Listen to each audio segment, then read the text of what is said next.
2 Kings 1. After Ahab's death, Moab rebelled against Israel. Now Ahaziah had fallen through the lattice of his upper room in Samaria and injured himself.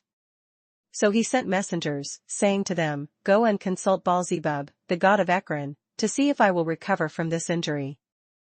But the angel of the Lord said to Elijah the Tishbite, Go up and meet the messengers of the king of Samaria and ask them, Is it because there is no God in Israel that you are going off to consult Baal-zebub, the god of Ekron? Therefore this is what the Lord says, You will not leave the bed you are lying on. You will certainly die. So Elijah went. When the messengers returned to the king, he asked them, Why have you come back? A man came to meet us, they replied. And he said to us, Go back to the king who sent you and tell him, This is what the Lord says, Is it because there is no God in Israel that you are sending men to consult Baal-zebub, the god of Ekron? Therefore you will not leave the bed you are lying on. You will certainly die. The king asked them, What kind of man was it who came to meet you and told you this? They replied, He was a man with a garment of hair and with a leather belt round his waist. The king said, That was Elijah the Tishbite. Then he sent to Elijah a captain with his company of 50 men. The captain went up to Elijah, who was sitting on the top of a hill, and said to him, Man of God, the king says, Come down. Elijah answered the captain, If I am a man of God, may fire come down from heaven and consume you and your 50 men. Then the fire fell from heaven and consumed the captain and his men. At this the king sent to Elijah another captain with his 50 men. The captain said to him, Man of God, this is what the king says, Come down at once. If I am a man of God, Elijah replied, May fire come down from heaven and consume you and your 50 men. Then the fire of God fell from heaven and consumed him and his 50 men. So the king sent a third captain with his 50 men. This third captain went up and fell on his knees before Elijah. Man of God, he begged, Please have respect for my life and the lives of these 50 men, your servants. See, fire has fallen from heaven and consumed the first 2 captains and all their men. But now have respect for my life. The angel of the Lord said to Elijah, Go down with him, do not be afraid of him. So Elijah got up and went down with him to the king. He told the king, This is what the Lord says, Is it because there is no God in Israel for you to consult that you have sent messengers to consult Baal-zebub, the god of Ekron? Because you have done this, you will never leave the bed you are lying on. You will certainly die. So he died, according to the word of the Lord that Elijah had spoken. Because Ahaziah had no son, Joram succeeded him as king in the 2nd year of Jehoram son of Jehoshaphat king of Judah. As for all the other events of Ahaziah's reign, and what he did, are they not written in the book of the annals of the kings of Israel? 2 Kings 2. When the Lord was about to take Elijah up to heaven in a whirlwind, Elijah and Elisha were on their way from Gilgal. Elijah said to Elisha, Stay here, the Lord has sent me to Bethel. But Elisha said, As surely as the Lord lives and as you live, I will not leave you. So they went down to Bethel. The company of the prophets at Bethel came out to Elisha and asked, Do you know that the Lord is going to take your master from you today? Yes, I know, Elisha replied, but do not speak of it. Then Elijah said to him, Stay here, Elisha, the Lord has sent me to Jericho. And he replied, As surely as the Lord lives and as you live, I will not leave you. So they went to Jericho. The company of the prophets at Jericho went up to Elisha and asked him, Do you know that the Lord is going to take your master from you today? Yes, I know, he replied, but do not speak of it. Then Elijah said to him, Stay here, the Lord has sent me to the Jordan. And he replied, As surely as the Lord lives and as you live, I will not leave you. So the 2 of them walked on. 50 men of the company of the prophets went and stood at a distance, facing the place where Elijah and Elisha had stopped at the Jordan. Elijah took his cloak, rolled it up and struck the water with it. The water divided to the right and to the left, and the 2 of them crossed over on dry ground. When they had crossed, Elijah said to Elisha, Tell me, what can I do for you before I am taken from you? Let me inherit a double portion of your spirit, Elisha replied. You have asked a difficult thing, Elijah said, yet if you see me when I am taken from you, it will be yours otherwise not. As they were walking along and talking together, suddenly a chariot of fire and horses of fire appeared and separated the two of them, and Elijah went up to heaven in a whirlwind.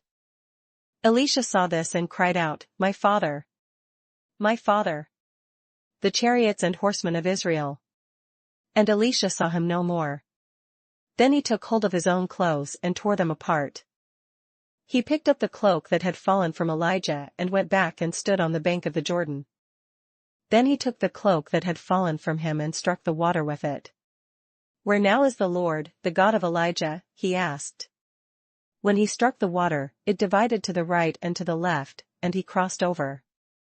The company of the prophets from Jericho, who were watching, said, "The spirit of Elijah is resting on Elisha." And they went to meet him and bowed to the ground before him. "Look," they said, "we your servants have 50 able men. Let them go and look for your master.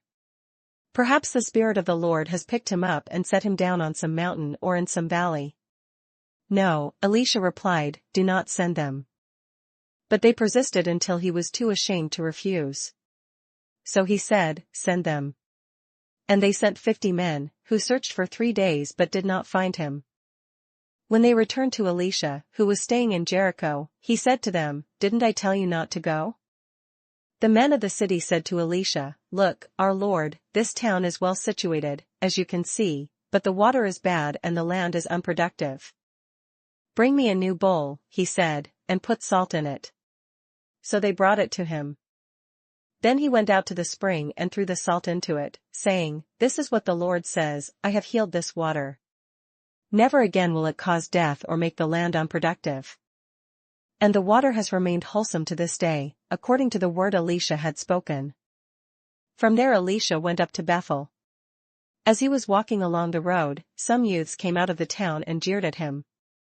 "Go on up, you bald head," they said. "Go on up, you bald head." He turned round, looked at them and called down a curse on them in the name of the Lord. Then 2 bears came out of the woods and mauled 42 of the youths. And he went on to Mount Carmel and from there returned to Samaria. 2 Kings 3. Joram son of Ahab became king of Israel in Samaria in the 18th year of Jehoshaphat king of Judah, and he reigned for 12 years. He did evil in the eyes of the Lord, but not as his father and mother had done. He got rid of the sacred stone of Baal that his father had made. Nevertheless he clung to the sins of Jeroboam son of Nebat, which he had caused Israel to commit. He did not turn away from them.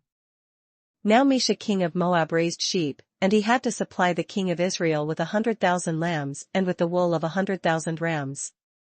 But after Ahab died, the king of Moab rebelled against the king of Israel. So at that time King Joram set out from Samaria and mobilized all Israel. He also sent this message to Jehoshaphat king of Judah, "The king of Moab has rebelled against me. Will you go with me to fight against Moab?" "I will go with you," he replied. "I am as you are, my people as your people, my horses as your horses." "By what route shall we attack?" he asked. "Through the desert of Edom," he answered.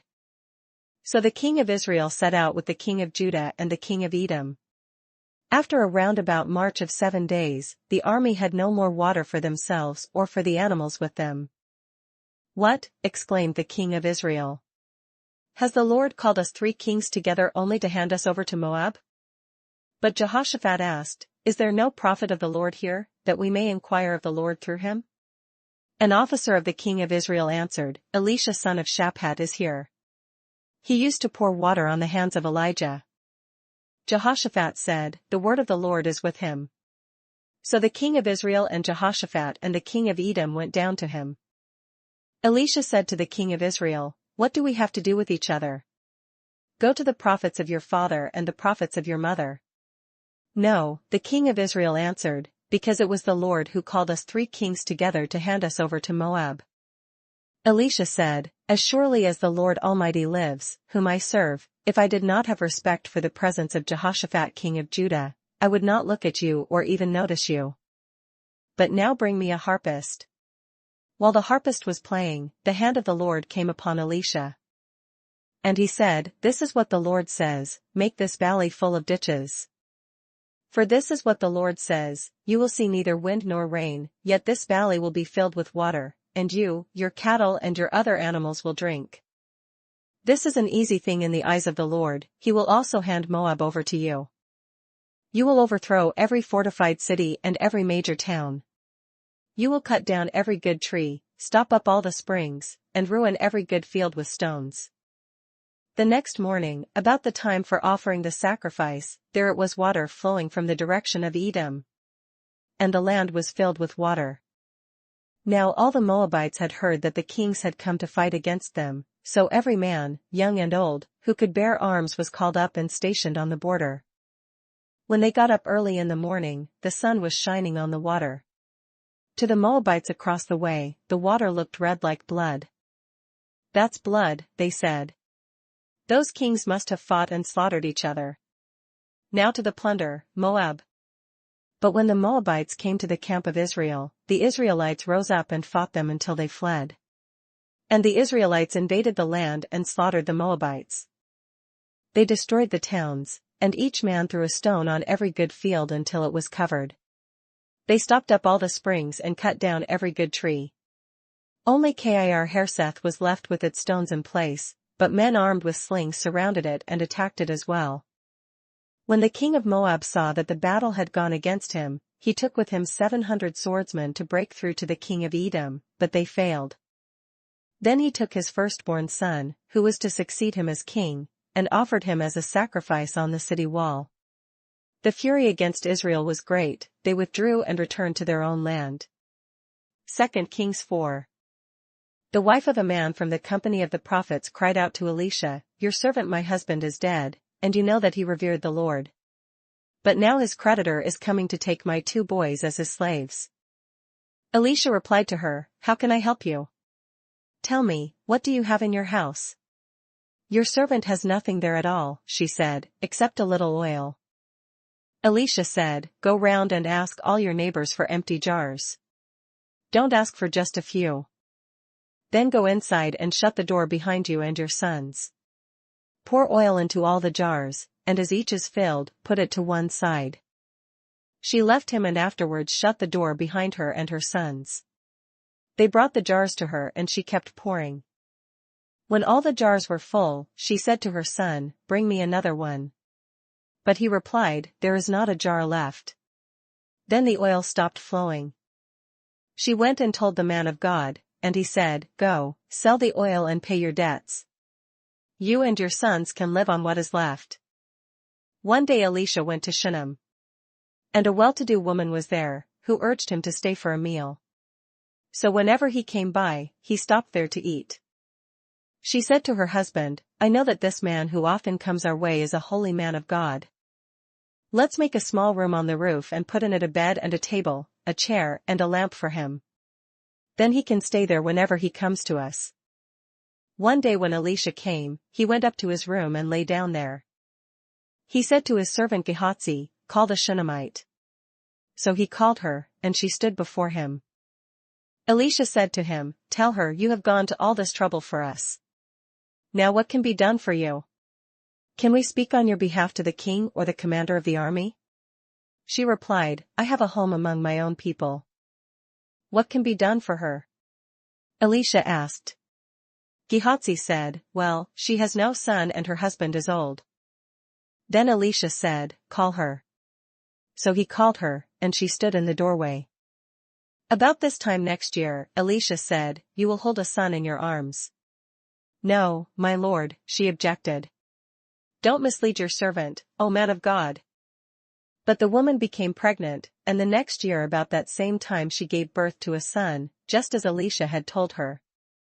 The child grew, and one day he went out to his father, who was with the reapers. My head, he said to his father. His father told a servant, "Carry him to his mother." After the servant had lifted him up and carried him to his mother, the boy sat on her lap until noon, and then he died. She went up and laid him on the bed of the man of God, then shut the door and went out. She called her husband and said, "Please send me one of the servants and a donkey so I can go to the man of God quickly and return." "Why go to him today?" he asked. "It's not the new moon or the Sabbath." "It's all right," she said. She saddled the donkey and said to her servant, "Lead on, don't slow down for me unless I tell you." So she set out and came to the man of God at Mount Carmel. When he saw her in the distance, the man of God said to his servant Gehazi, "Look. There's the Shunammite. Run to meet her and ask her, 'Are you all right? Is your husband all right? Is your child all right?'" "Everything is all right," she said. When she reached the man of God at the mountain, she took hold of his feet. Gehazi came over to push her away, but the man of God said, "Leave her alone. She is in bitter distress, but the Lord has hidden it from me and has not told me why." "Did I ask you for a son, my lord?" she said. "Didn't I tell you, don't raise my hopes?" Elisha said to Gehazi, "Tuck your cloak into your belt, take my staff in your hand and run. If you meet anyone, do not greet him, and if anyone greets you, do not answer. Lay my staff on the boy's face." But the child's mother said, "As surely as the Lord lives and as you live, I will not leave you." So he got up and followed her. Gehazi went on ahead and laid the staff on the boy's face, but there was no sound or response. So Gehazi went back to meet Elisha and told him, "The boy has not awakened." When Elisha reached the house, there was the boy lying dead on his couch. He went in, shut the door on the two of them and prayed to the Lord. Then he got on the bed and lay upon the boy, mouth to mouth, eyes to eyes, hands to hands. As he stretched himself out upon him, the boy's body grew warm. Elisha turned away and walked back and forth in the room and then got onto the bed and stretched out upon him once more. The boy sneezed 7 times and opened his eyes. Elisha summoned Gehazi and said, "Call the Shunammite." And he did. When she came, he said, "Take your son." She came in, fell at his feet and bowed to the ground. Then she took her son and went out. Elisha returned to Gilgal and there was a famine in that region. While the company of the prophets was meeting with him, he said to his servant, "Put on the large pot and cook some stew for these men." One of them went out into the fields to gather herbs and found a wild vine. He gathered some of its gourds and filled the fold of his cloak. When he returned, he cut them up into the pot of stew, though no one knew what they were. The stew was poured out for the men, but as they began to eat it, they cried out, "O man of God, there is death in the pot." And they could not eat it. Elisha said, "Get some flour." He put it into the pot and said, "Serve it to the people to eat." And there was nothing harmful in the pot. A man came from Baal-Shalisha, bringing the man of God 20 loaves of barley bread baked from the first ripe corn, along with some ears of new corn. "Give it to the people to eat," Elisha said. "How can I set this before 100 men?" his servant asked. But Elisha answered, "Give it to the people to eat. For this is what the Lord says, they will eat and have some left over." Then he set it before them, and they ate and had some left over, according to the word of the Lord. 2 Kings 5. Now Naaman was commander of the army of the king of Aram. He was a great man in the sight of his master and highly regarded, because through him the Lord had given victory to Aram. He was a valiant soldier, but he had leprosy. Now bands from Aram had gone out and had taken captive a young girl from Israel, and she served Naaman's wife. She said to her mistress, "If only my master would see the prophet who is in Samaria. He would cure him of his leprosy." Naaman went to his master and told him what the girl from Israel had said. "By all means, go," the king of Aram replied. "I will send a letter to the king of Israel." So Naaman left, taking with him 10 talents of silver, 6,000 shekels of gold and 10 sets of clothing. The letter that he took to the king of Israel read, "With this letter I am sending my servant Naaman to you so that you may cure him of his leprosy." As soon as the king of Israel read the letter, he tore his robes and said, "Am I God? Can I kill and bring back to life? Why does this fellow send someone to me to be cured of his leprosy? See how he is trying to pick a quarrel with me." When Elisha the man of God heard that the king of Israel had torn his robes, he sent him this message, "Why have you torn your robes? Make the man come to me and he will know that there is a prophet in Israel." So Naaman went with his horses and chariots and stopped at the door of Elisha's house. Elisha sent a messenger to say to him, "Go, wash yourself 7 times in the Jordan, and your flesh will be restored and you will be cleansed." But Naaman went away angry and said, "I thought that he would surely come out to me and stand and call on the name of the Lord his God, wave his hand over the spot and cure me of my leprosy. Are not Abana and Pharpar, the rivers of Damascus, better than any of the waters of Israel? Couldn't I wash in them and be cleansed?" So he turned and went off in a rage. Naaman's servants went to him and said, "My father, if the prophet had told you to do some great thing, would you not have done it? How much more, then, when he tells you, 'Wash and be cleansed'?" So he went down and dipped himself in the Jordan 7 times, as the man of God had told him, and his flesh was restored and became clean like that of a young boy. Then Naaman and all his attendants went back to the man of God. He stood before him and said, "Now I know that there is no God in all the world except in Israel. Please accept now a gift from your servant."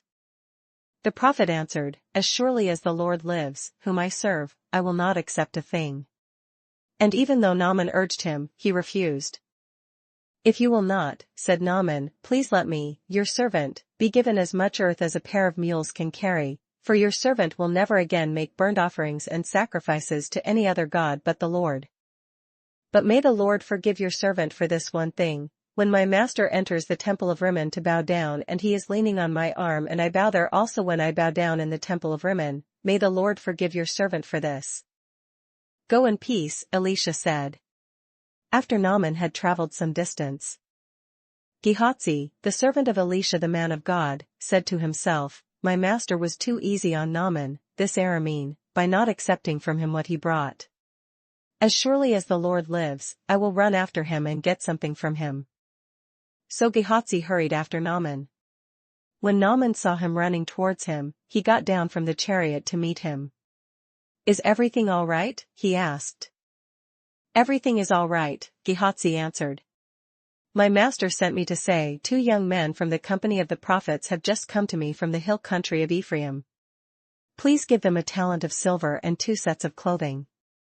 "By all means, take 2 talents, said Naaman. He urged Gehazi to accept them, and then tied up the 2 talents of silver in 2 bags, with 2 sets of clothing. He gave them to 2 of his servants, and they carried them ahead of Gehazi. When Gehazi came to the hill, he took the things from the servants and put them away in the house. He sent the men away and they left. Then he went in and stood before his master Elisha. "Where have you been, Gehazi?" Elisha asked. "Your servant didn't go anywhere," Gehazi answered. But Elisha said to him, "Was not my spirit with you when the man got down from his chariot to meet you? Is this the time to take money, or to accept clothes, olive groves, vineyards, flocks, herds, or menservants and maidservants? Naaman's leprosy will cling to you and to your descendants forever." Then Gehazi went from Elisha's presence and he was leprous, as white as snow. 2 Kings 6. The company of the prophets said to Elisha, "Look, the place where we meet with you is too small for us. Let us go to the Jordan, where each of us can get a pole, and let us build a place there for us to live." And he said, "Go." Then one of them said, "Won't you please come with your servants?" "I will," Elisha replied. And he went with them. They went to the Jordan and began to cut down trees. As one of them was cutting down a tree, the iron axe head fell into the water. "Oh, my lord," he cried out, "it was borrowed." The man of God asked, "Where did it fall?" When he showed him the place, Elisha cut a stick and threw it there, and made the iron float. "Lift it out," he said. Then the man reached out his hand and took it. Now the king of Aram was at war with Israel. After conferring with his officers, he said, "I will set up my camp in such and such a place." The man of God sent word to the king of Israel, "Beware of passing that place, because the Arameans are going down there." So the king of Israel checked on the place indicated by the man of God. Time and again Elisha warned the king, so that he was on his guard in such places. This enraged the king of Aram. He summoned his officers and demanded of them, "Will you not tell me which of us is on the side of the king of Israel?" "None of us, my lord the king," said one of his officers, "but Elisha, the prophet who is in Israel, tells the king of Israel the very words you speak in your bedroom." "Go, "Find out where he is," the king ordered, "so that I can send men and capture him." The report came back, "He is in Dothan." Then he sent horses and chariots and a strong force there. They went by night and surrounded the city. When the servant of the man of God got up and went out early the next morning, an army with horses and chariots had surrounded the city. "Oh, my lord, what shall we do?" the servant asked. "Don't be afraid," the prophet answered. "Those who are with us are more than those who are with them." And Elisha prayed, "O Lord, open his eyes so that he may see." Then the Lord opened the servant's eyes, and he looked and saw the hills full of horses and chariots of fire all round Elisha. As the enemy came down towards him, Elisha prayed to the Lord, "Strike these people with blindness." So he struck them with blindness, as Elisha had asked. Elisha told them, "This is not the road and this is not the city. Follow me, and I will lead you to the man you are looking for." And he led them to Samaria.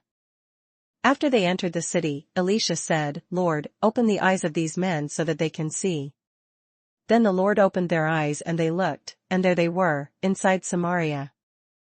When the king of Israel saw them, he asked Elisha, "Shall I kill them, my father? Shall I kill them?" "Do not kill them," he answered. "Would you kill men you have captured with your own sword or bow? Set food and water before them so that they may eat and drink and then go back to their master." So he prepared a great feast for them, and after they had finished eating and drinking, he sent them away, and they returned to their master. So the bands from Aram stopped raiding Israel's territory. Some time later, Ben-Hadad king of Aram mobilized his entire army and marched up and laid siege to Samaria. There was a great famine in the city. The siege lasted so long that a donkey's head sold for 80 shekels of silver, and a quarter of a cab of seed pods for 5 shekels. As the king of Israel was passing by on the wall, a woman cried to him, "Help me, my lord the king." The king replied, "If the Lord does not help you, where can I get help for you? From the threshing floor? From the winepress?" Then he asked her, "What's the matter?" She answered, "This woman said to me, 'Give up your son so that we may eat him today, and tomorrow we'll eat my son.' So we cooked my son and ate him. The next day I said to her, 'Give up your son so that we may eat him,' but she had hidden him." When the king heard the woman's words, he tore his robes. As he went along the wall, the people looked, and there, underneath, he had sackcloth on his body.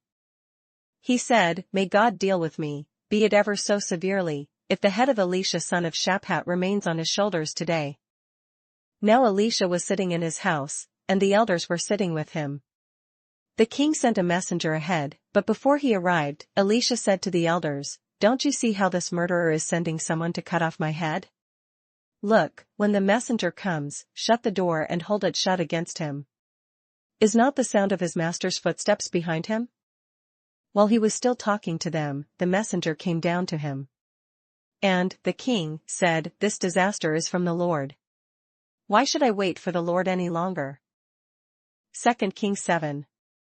Elisha said, "Hear the word of the Lord.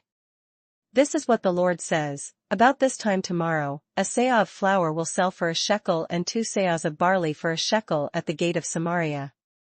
The officer on whose arm the king was leaning said to the man of God, "Look, even if the Lord should open the floodgates of the heavens, could this happen?"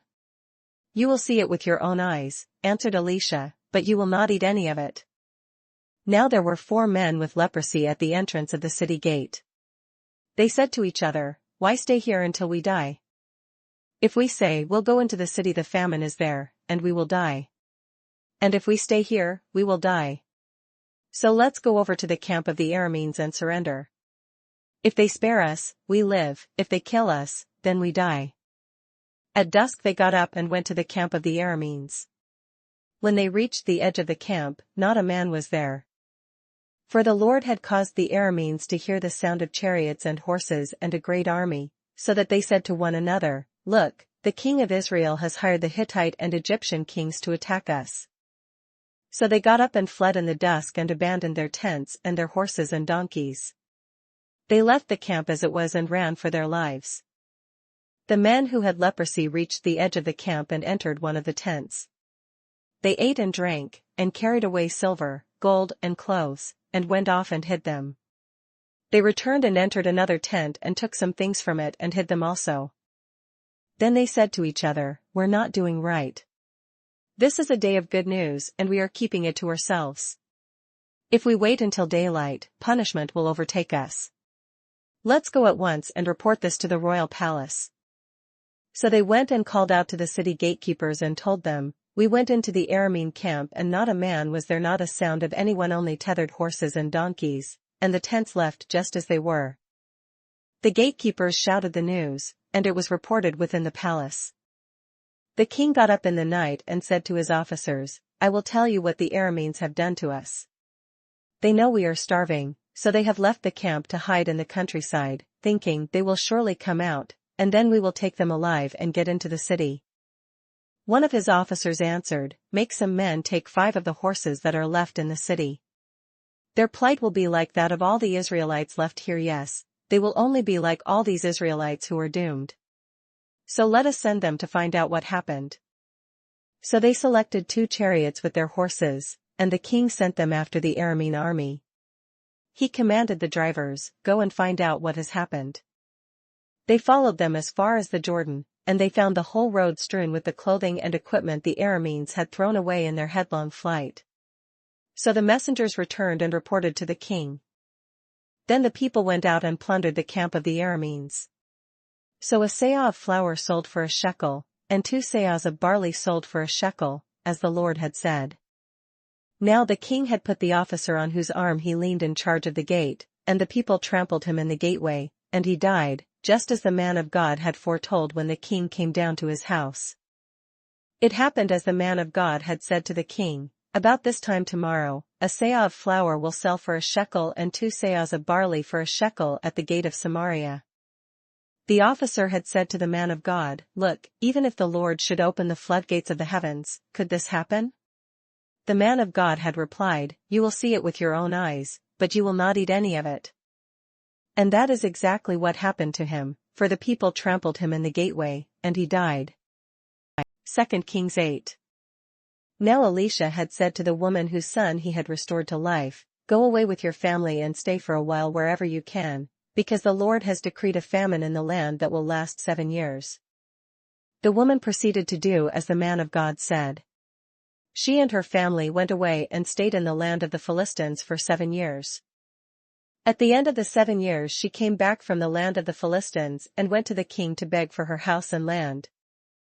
The king was talking to Gehazi, the servant of the man of God, and had said, "Tell me about all the great things Elisha has done." Just as Gehazi was telling the king how Elisha had restored the dead to life, the woman whose son Elisha had brought back to life came to beg the king for her house and land.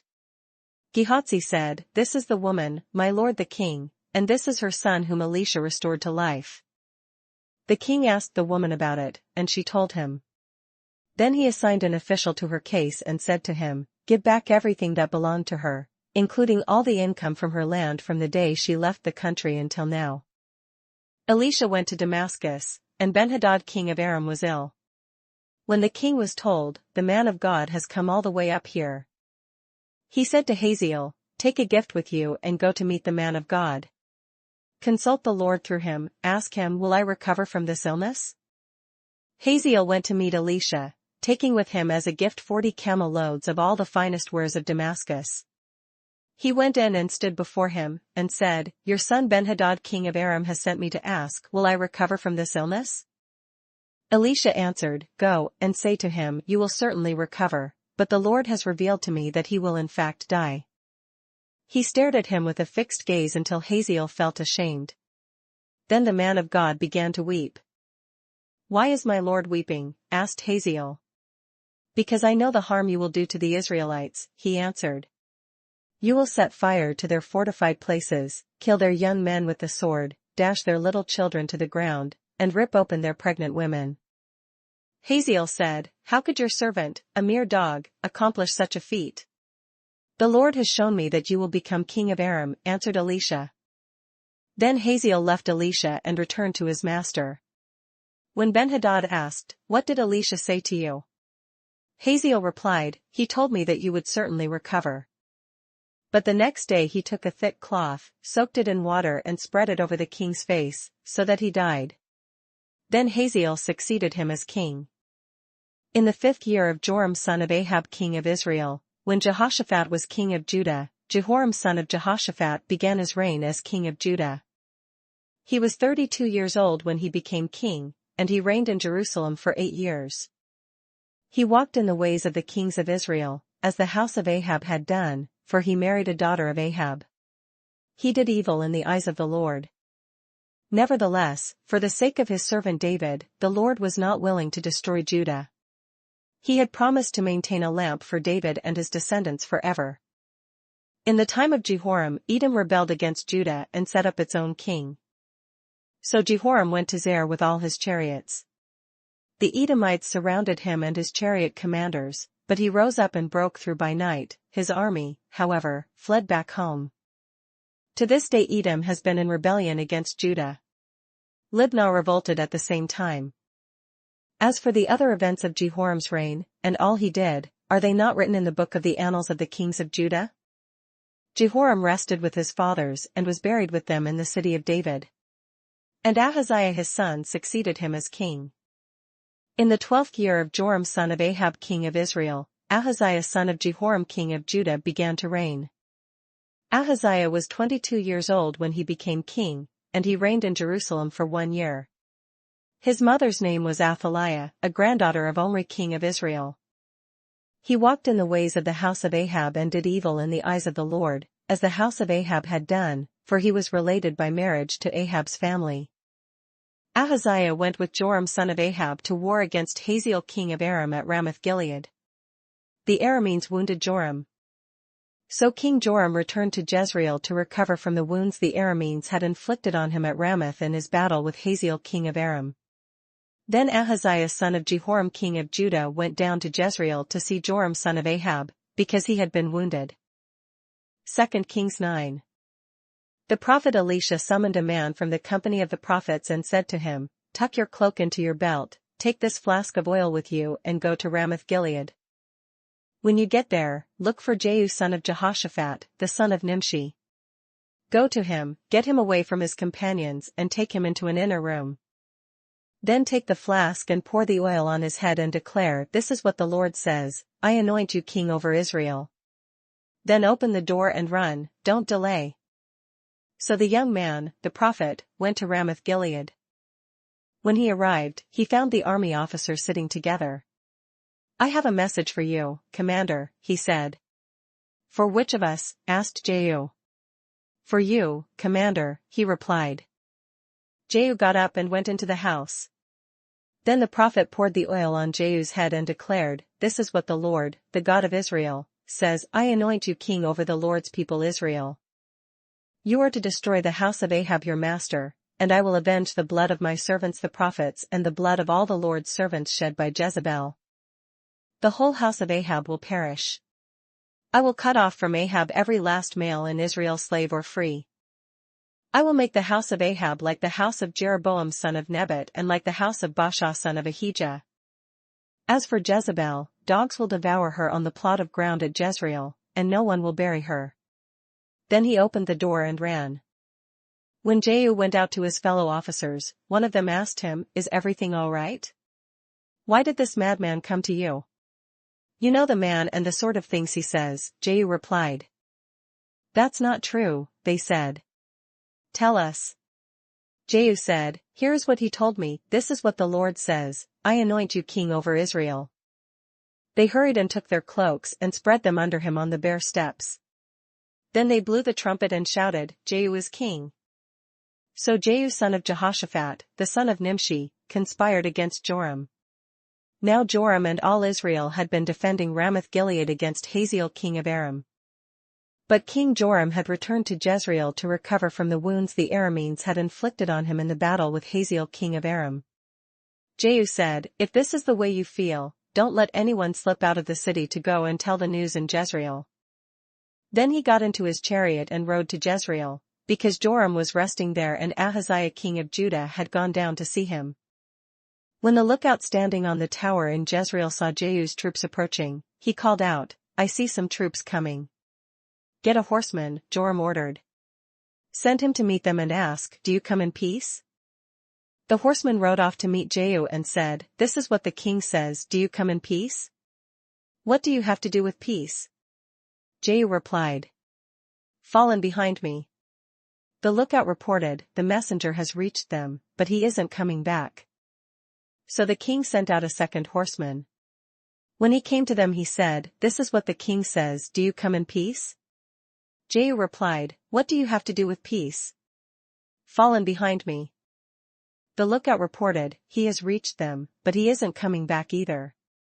The driving is like that of Jehu son of Nimshi, he drives like a madman. Hitch up my chariot, Joram ordered. And when it was hitched up, Joram king of Israel and Ahaziah king of Judah rode out, each in his own chariot, to meet Jehu. They met him at the plot of ground that had belonged to Naboth the Jezreelite. When Joram saw Jehu he asked, have you come in peace, Jehu? How can there be peace? Jehu replied, as long as all the idolatry and witchcraft of your mother Jezebel abound. Joram turned about and fled, calling out to Ahaziah, treachery, Ahaziah. Then Jehu drew his bow and shot Joram between the shoulders. The arrow pierced his heart and he slumped down in his chariot. Jehu said to Bidkar, his chariot officer, pick him up and throw him on the field that belonged to Naboth the Jezreelite. Remember how you and I were riding together in chariots behind Ahab his father when the Lord made this prophecy about him. Yesterday I saw the blood of Naboth and the blood of his sons, declares the Lord, and I will surely make you pay for it on this plot of ground, declares the Lord. Now then, pick him up and throw him on that plot, in accordance with the word of the Lord. When Ahaziah king of Judah saw what had happened, he fled up the road to Beth-Hagan. Jehu chased him, shouting, kill him too. They wounded him in his chariot on the way up to Gur-near-Iblim, but he escaped to Megiddo and died there. His servants took him by chariot to Jerusalem and buried him with his fathers in his tomb in the city of David. In the 11th year of Joram son of Ahab, Ahaziah had become king of Judah. Then Jehu went to Jezreel. When Jezebel heard about it, she painted her eyes, arranged her hair and looked out of a window. As Jehu entered the gate, she asked, have you come in peace, Zimri, you murderer of your master? He looked up at the window and called out, who is on my side? Who? 2 or 3 eunuchs looked down at him. Throw her down, Jehu said. So they threw her down, and some of her blood spattered the wall and the horses as they trampled her underfoot. Jehu went in and ate and drank. Take care of that cursed woman, he said, and bury her, for she was a king's daughter. But when they went out to bury her, they found nothing except her skull, her feet and her hands. They went back and told Jehu, who said, this is the word of the Lord that he spoke through his servant Elijah the Tishbite, on the plot of ground at Jezreel dogs will devour Jezebel's flesh. Jezebel's body will be like refuse on the ground in the plot at Jezreel, so that no one will be able to say this is Jezebel. 2 Kings 10. Now there were in Samaria 70 sons of the house of Ahab. So Jehu wrote letters and sent them to Samaria, to the officials of Jezreel, to the elders and to the guardians of Ahab's children. He said, as soon as this letter reaches you, since your master's sons are with you and you have chariots and horses, a fortified city and weapons, choose the best and most worthy of your master's sons and set him on his father's throne. Then fight for your master's house. But they were terrified and said, if 2 kings could not resist him, how can we?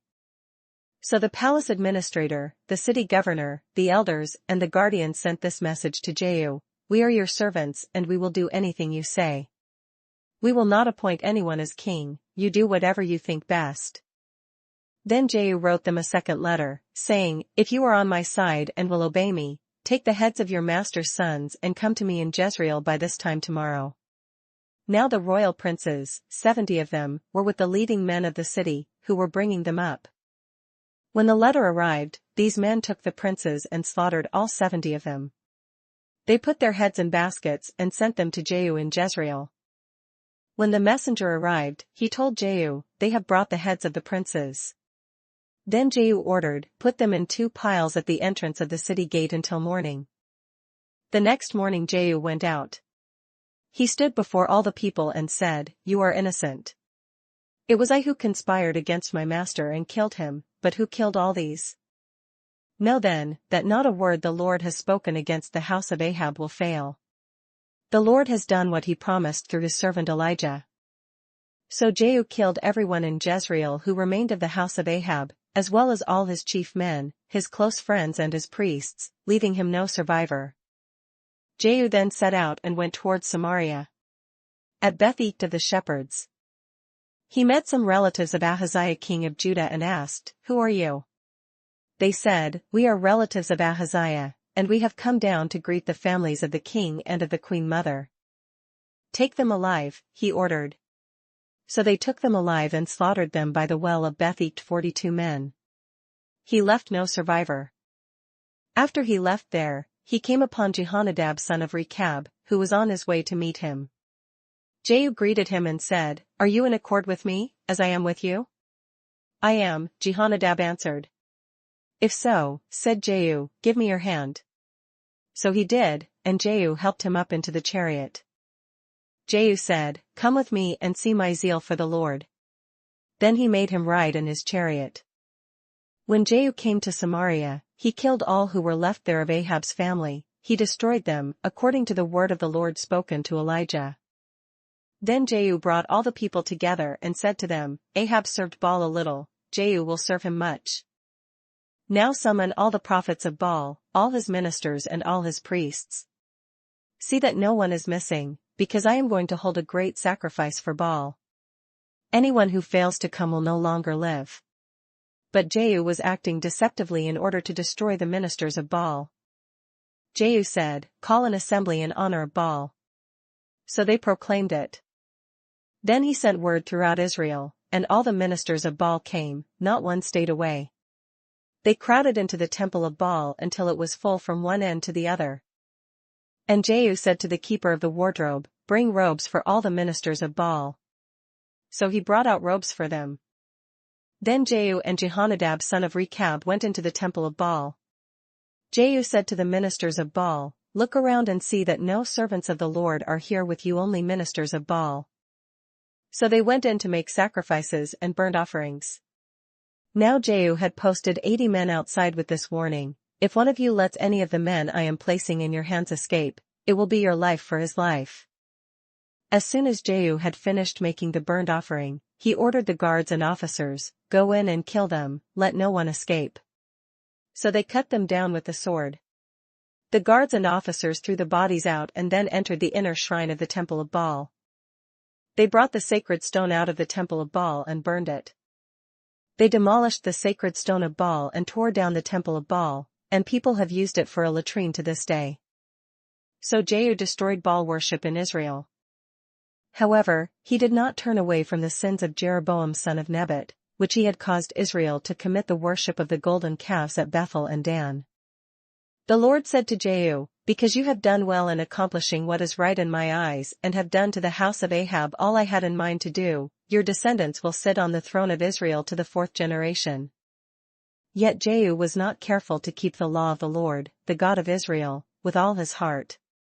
He did not turn away from the sins of Jeroboam, which he had caused Israel to commit. In those days the Lord began to reduce the size of Israel. Hazael overpowered the Israelites throughout their territory. East of the Jordan in all the land of Gilead, the region of Gad, Reuben and Manasseh, from Aroer by the Arnon Gorge through Gilead to Bashan. As for the other events of Jehu's reign, all he did, and all his achievements, are they not written in the book of the annals of the kings of Israel?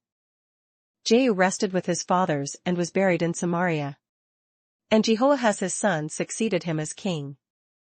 The time that Jehu reigned over Israel in Samaria was 28 years. 2 Kings 11. When Athaliah the mother of Ahaziah saw that her son was dead, she proceeded to destroy the whole royal family. But Jehosheba, the daughter of King Jehoram and sister of Ahaziah, took Joash son of Ahaziah and stole him away from among the royal princes, who were about to be murdered. She put him and his nurse in a bedroom to hide him from Athaliah, so he was not killed. He remained hidden with his nurse at the temple of the Lord for 6 years while Athaliah ruled the land. In the 7th year Jehoiada sent for the commanders of units of 100, the Karites and the guards, and had them brought to him at the temple of the Lord. He made a covenant with them and put them under oath at the temple of the Lord. Then he showed them the king's son. He commanded them, saying, "This is what you are to do, you who are in the 3 companies that are going on duty on the Sabbath, a third of you guarding the royal palace, a third at the Sur gate, and a third at the gate behind the guard, who take turns guarding the temple. And you who are in the other 2 companies that normally go off Sabbath duty are all to guard the temple for the king. Station yourselves round the king, each man with his weapon in his hand. Anyone who approaches your ranks must be put to death. Stay close to the king wherever he goes." The commanders of units of 100 did just as Jehoiada the priest ordered. Each one took his men, those who were going on duty on the Sabbath and those who were going off duty, and came to Jehoiada the priest. Then he gave the commanders the spears and shields that had belonged to King David and that were in the temple of the Lord. The guards, each with his weapon in his hand, stationed themselves round the king near the altar and the temple, from the south side to the north side of the temple. Jehoiada brought out the king's son and put the crown on him. He presented him with a copy of the covenant and proclaimed him king. They anointed him, and the people clapped their hands and shouted, "Long live the king!" When Athaliah heard the noise made by the guards and the people, she went to the people at the temple of the Lord. She looked, and there was the king, standing by the pillar, as the custom was. The officers and the trumpeters were beside the king, and all the people of the land were rejoicing and blowing trumpets. Then Athaliah tore her robes and called out, "Treason! Treason!" Jehoiada the priest ordered the commanders of units of 100, who were in charge of the troops, "Bring her out between the ranks and put to the sword anyone who follows her." For the priest had said, "She must not be put to death in the temple of the Lord." So they seized her as she reached the place where the horses enter the palace grounds, and there she was put to death. Jehoiada then made a covenant between the Lord and the king and people that they would be the Lord's people. He also made a covenant between the king and the people. All the people of the land went to the temple of Baal and tore it down. They smashed the altars and idols to pieces and killed Mutton the priest of Baal in front of the altars. Then Jehoiada the priest posted guards at the temple of the Lord. He took with him the commanders of hundreds, the Karites, the guards, and all the people of the land, and together they brought the king down from the temple of the Lord and went into the palace, entering by way of the gate of the guards. The king then took his place on the royal throne. And all the people of the land rejoiced. And the city was quiet, because Athaliah had been slain with the sword at the palace.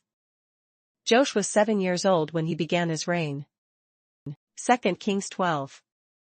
In the 7th year of Jehu, Joash became king, and he reigned in Jerusalem for 40 years. His mother's name was Zibiah, she was from Beersheba. Joash did what was right in the eyes of the Lord all the years Jehoiada the priest instructed him. The high places, however, were not removed. The people continued to offer sacrifices and burn incense there.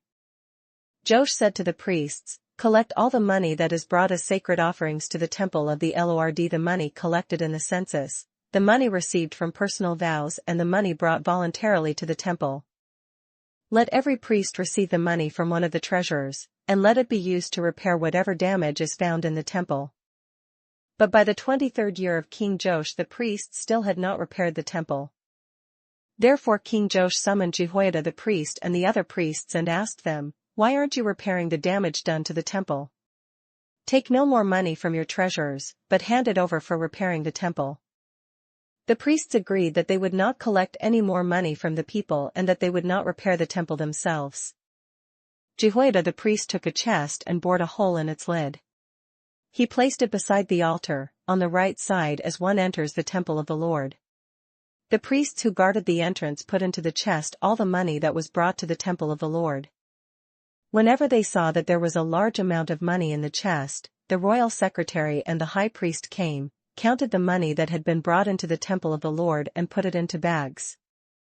When the amount had been determined, they gave the money to the men appointed to supervise the work on the temple. With it they paid those who worked on the temple of the Lord, the carpenters and builders, the masons and stonecutters. They purchased timber and dressed stone for the repair of the temple of the Lord, and met all the other expenses of restoring the temple. The money brought into the temple was not spent for making silver basins, wick trimmers, sprinkling bowls, trumpets or any other articles of gold or silver for the temple of the Lord. It was paid to the workmen, who used it to repair the temple. They did not require an accounting from those to whom they gave the money to pay the workers, because they acted with complete honesty. The money from the guilt offerings and sin offerings was not brought into the temple of the Lord, it belonged to the priests. About this time Hazael king of Aram went up and attacked Gath and captured it. Then he turned to attack Jerusalem. But Joash king of Judah took all the sacred objects dedicated by his fathers Jehoshaphat, Jehoram and Ahaziah, the kings of Judah, and the gifts he himself had dedicated, and all the gold found in the treasuries of the temple of the Lord and of the royal palace, and he sent them to Hazael king of Aram, who then withdrew from Jerusalem. As for the other events of the reign of Joash, and all he did, are they not written in the book of the annals of the kings of Judah? His officials conspired against him and assassinated him at Beth Millo, on the road down to Silla. The officials who murdered him were Jozabad son of Shimoth and Jehozabad son of Shomer. He died and was buried with his fathers in the city of David. And Amaziah his son succeeded him as king. 2 Kings 13. In the 23rd year of Joash son of Ahaziah king of Judah, Jehoahaz son of Jehu became king of Israel in Samaria, and he reigned for 17 years. He did evil in the eyes of the Lord by following the sins of Jeroboam son of Nebat, which he had caused Israel to commit, and he did not turn away from them. So the Lord's anger burned against Israel, and for a long time he kept them under the power of Hazael king of Aram and Benhadad his son. Then Jehoahaz sought the Lord's favor, and the Lord listened to him, for he saw how severely the king of Aram was oppressing Israel.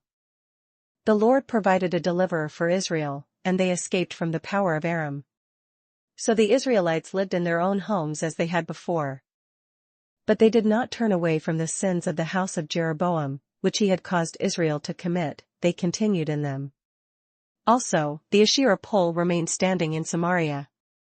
Nothing had been left of the army of Jehoahaz except 50 horsemen, 10 chariots, and 10,000 foot soldiers, for the king of Aram had destroyed the rest and made them like the dust at threshing time. As for the other events of the reign of Jehoahaz, all he did and his achievements, are they not written in the book of the annals of the kings of Israel? Jehoahaz rested with his fathers and was buried in Samaria. And Jehosh's son succeeded him as king. In the 37th year of Joash king of Judah, Jehosh son of Jehoahaz became king of Israel in Samaria, and he reigned for 16 years. He did evil in the eyes of the Lord and did not turn away from any of the sins of Jeroboam son of Nebat, which he had caused Israel to commit, he continued in them. As for the other events of the reign of Jehosh, all he did and his achievements, including his war against Amaziah king of Judah, are they not written in the book of the annals of the kings of Israel? Jehosh rested with his fathers, and Jeroboam succeeded him on the throne. Jehosh was buried in Samaria with the kings of Israel. Now Elisha was suffering from the illness from which he died. Jehosh king of Israel went down to see him and wept over him. "My father! My father," he cried. "The chariots and horsemen of Israel." Elisha said, "Get a bow and some arrows," and he did so. "Take the bow in your hands," he said to the king of Israel. When he had taken it, Elisha put his hands on the king's hands. "Open the east window," he said, and he opened it. "Shoot," Elisha said, and he shot. "The Lord's arrow of victory, the arrow of victory over Aram," Elisha declared. "You will completely destroy the Arameans at Aphek." Then he said, "Take the arrows," and the king took them. Elisha told him, "Strike the ground." He struck it 3 times and stopped. The man of God was angry with him and said, "You should have struck the ground 5 or 6 times, then you would have defeated Aram and completely destroyed it. But now you will defeat it only 3 times." Elisha died and was buried. Now Moabite raiders used to enter the country every spring. Once while some Israelites were burying a man, suddenly they saw a band of raiders, so they threw the man's body into Elisha's tomb. When the body touched Elisha's bones, the man came to life and stood up on his feet. Hazael king of Aram oppressed Israel throughout the reign of Jehoahaz. But the Lord was gracious to them and had compassion and showed concern for them because of his covenant with Abraham, Isaac, and Jacob. To this day he has been unwilling to destroy them or banish them from his presence. Hazael king of Aram died, and Ben-Hadad his son succeeded him as king. Then Jehoash son of Jehoahaz recaptured from Ben-Hadad son of Hazael the towns he had taken in battle from his father Jehoahaz. 3 times Jehoash defeated him, and so he recovered the Israelite towns. 2 Kings 14.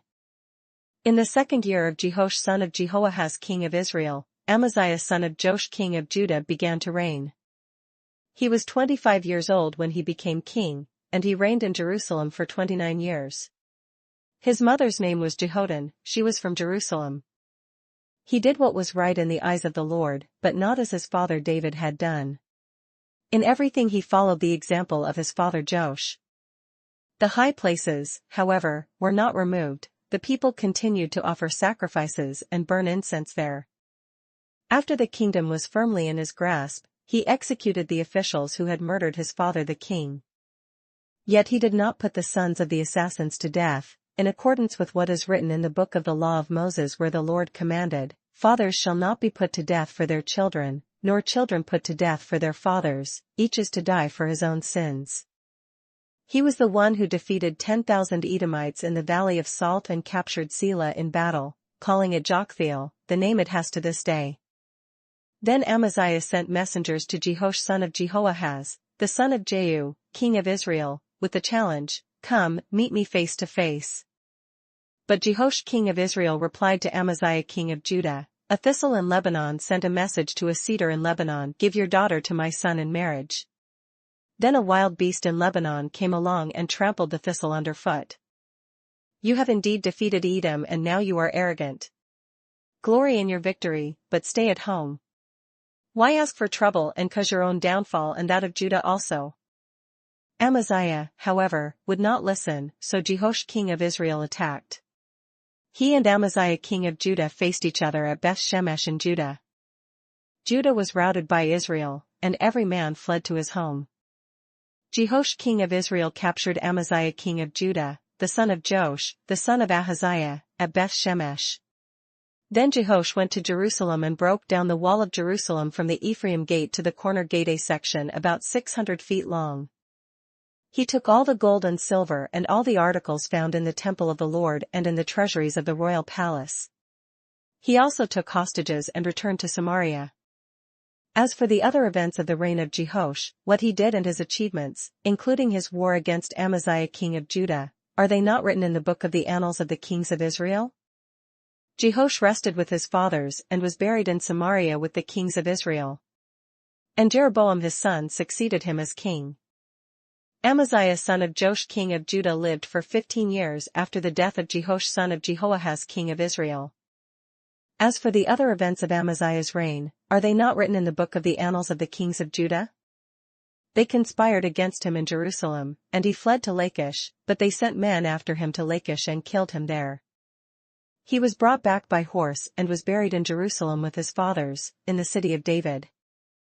Then all the people of Judah took Azariah, who was 16 years old, and made him king in place of his father Amaziah.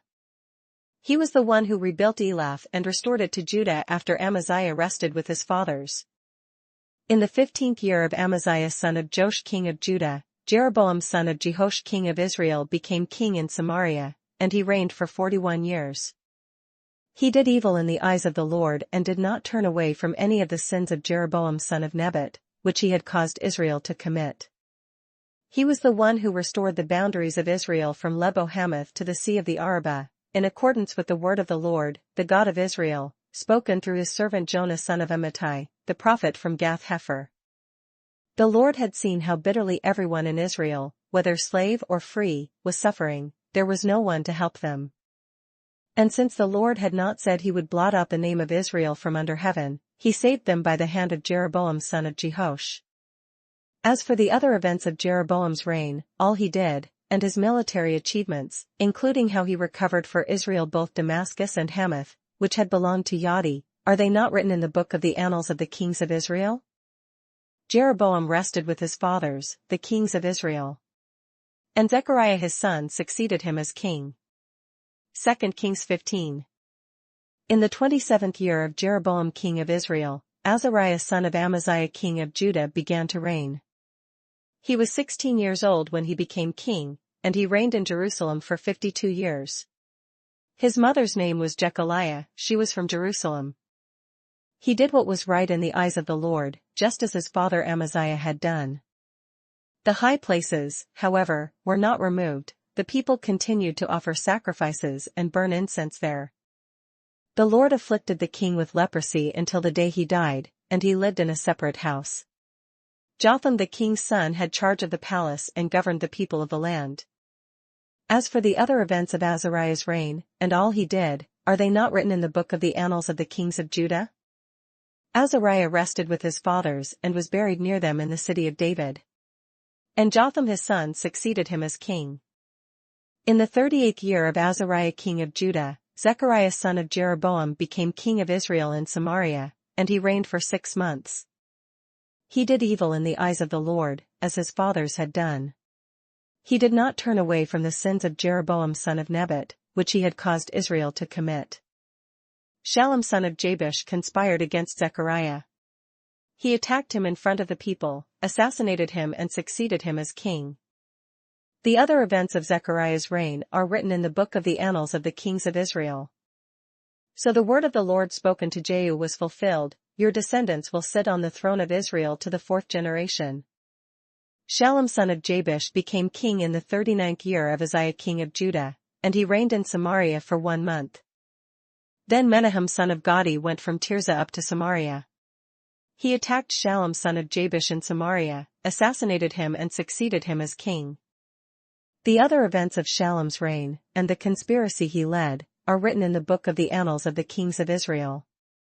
At that time Menahem, starting out from Tirzah, attacked Tiphsah and everyone in the city and its vicinity, because they refused to open their gates. He sacked Tiphsah and ripped open all the pregnant women. In the 39th year of Azariah king of Judah, Menahem son of Gadi became king of Israel, and he reigned in Samaria for 10 years. He did evil in the eyes of the Lord. During his entire reign he did not turn away from the sins of Jeroboam son of Nebat, which he had caused Israel to commit. Then Pul king of Assyria invaded the land, and Menahem gave him 1,000 talents of silver to gain his support and strengthen his own hold on the kingdom. Menahem exacted this money from Israel. Every wealthy man had to contribute 50 shekels of silver to be given to the king of Assyria. So the king of Assyria withdrew and stayed in the land no longer. As for the other events of Menahem's reign, and all he did, are they not written in the book of the annals of the kings of Israel? Menahem rested with his fathers. And Pekahiah his son succeeded him as king. In the 50th year of Azariah king of Judah, Pekahiah son of Menahem became king of Israel in Samaria, and he reigned for 2 years. Pekahiah did evil in the eyes of the Lord. He did not turn away from the sins of Jeroboam son of Nebat, which he had caused Israel to commit. One of his chief officers, Pekah son of Remaliah, conspired against him. Taking 50 men of Gilead with him, he assassinated Pekahiah, along with Argob and Ariah, in the citadel of the royal palace at Samaria. So Pekah killed Pekahiah and succeeded him as king. The other events of Pekahiah's reign, and all he did, are written in the book of the annals of the kings of Israel. In the 52nd year of Azariah king of Judah, Pekah son of Remaliah became king of Israel in Samaria, and he reigned for 20 years. He did evil in the eyes of the Lord. He did not turn away from the sins of Jeroboam son of Nebat, which he had caused Israel to commit. In the time of Pekah king of Israel, Tiglath-Pileser king of Assyria came and took Ijon, Abel-Beth-Maachah, Genoa, Kadesh and Hazor. He took Gilead and Galilee, including all the land of Naphtali, and deported the people to Assyria. Then Hoshea son of Elah conspired against Pekah son of Remaliah. He attacked and assassinated him, and then succeeded him as king in the 20th year of Jotham son of Uzziah. As for the other events of Pekah's reign, and all he did, are they not written in the book of the annals of the kings of Israel? In the 2nd year of Pekah son of Remaliah king of Israel, Jotham son of Uzziah king of Judah began to reign.